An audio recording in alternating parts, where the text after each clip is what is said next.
History was made Monday night as Hillary Clinton and Donald Trump faced off in their first debate.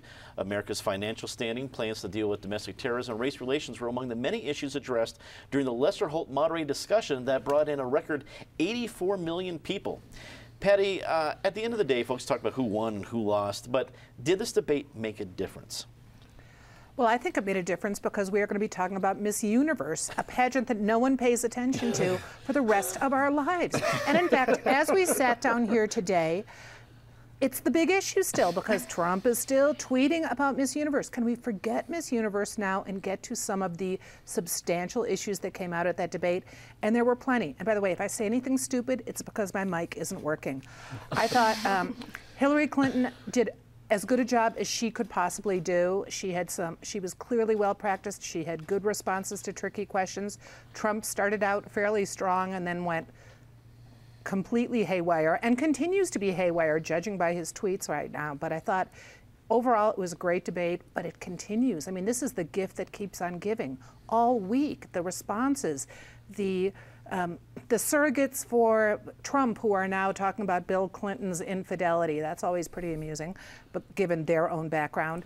You know, Hillary just doing the happy dance all day on Tuesday. You could tell because she thought she'd done a good job.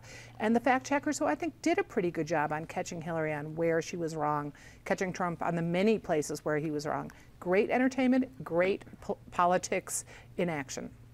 David, I think for political junkies like us, it was pretty good entertainment, but 84 million Americans, I'm not sure, have the very same appetite for this kind of politics. At the end of the day, it wasn't an enormous train wreck. It wasn't a complete meltdown on either side. Will as many Americans be interested in the next debate? They're both such deplorables. It's pretty depressing to watch it at all and think one of them is going to be president. You know, the good thing is one's going to lose. You know, if you want to look at it the glass half full. You can lose a debate badly and come back and still win the election. Ronald Reagan's first debate in '84, George W. Bush's in 2004, Obama's in 2012, but all three of those recognized that they had lost the debate, admitted it to themselves, and made changes so that they improved significantly for the next debate. Trump, in his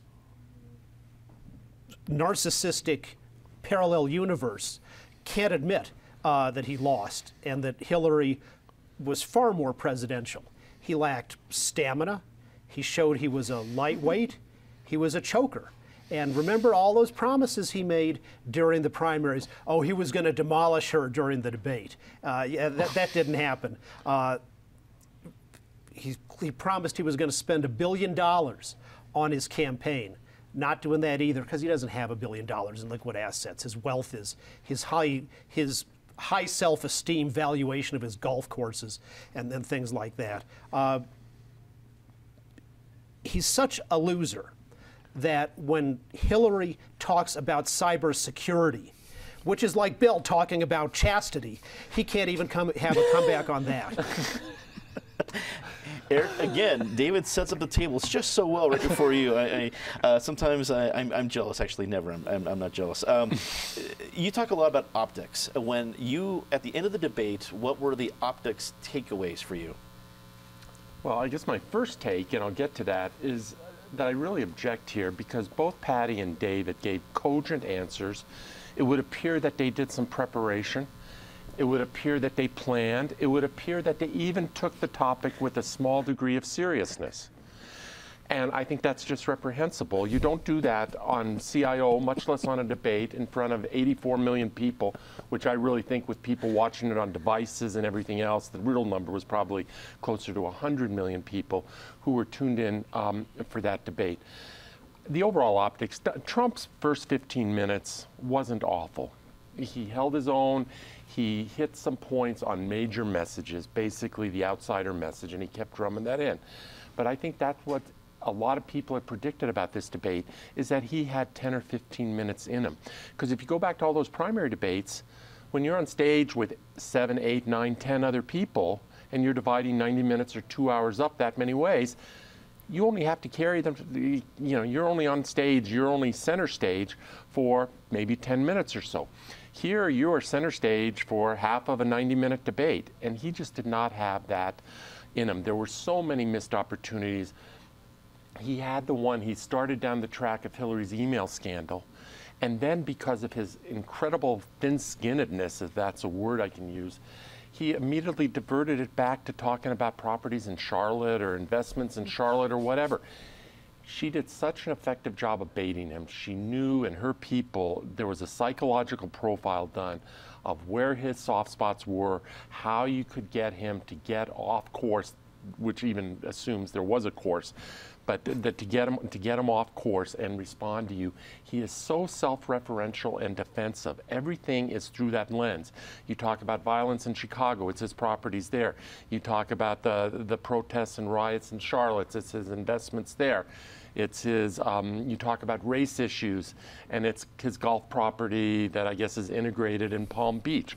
It's all about the Donald. I could go on, obviously, but I'm left thinking about if somebody else had been on that stage against Hillary Clinton, if somebody who really would take it seriously, was practiced, had not only practiced for the debate, but been in the political arena for some years, because there is something to be said for just being in the arena. If this had been a Marco Rubio, a John Kasich, run the list of any other credible, still very conservative Republican, we'd be having a different conversation.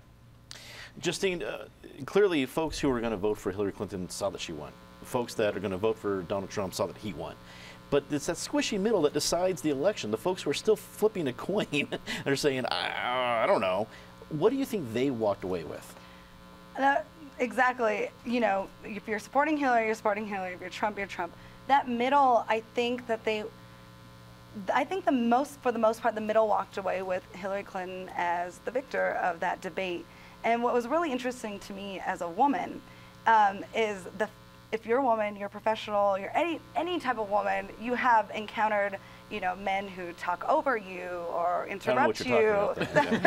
Exactly. So I think even women who are not necessarily supporting Hillary Clinton, that doesn't sit well when you see that. It just irks you kind of to your core. And to watch, you know, the interruptions and his hostility towards her, I think it didn't sit well with a lot of people. And I think that maybe it swayed more people over to the Hillary side, just on the fact that she was more presidential, she was more composed.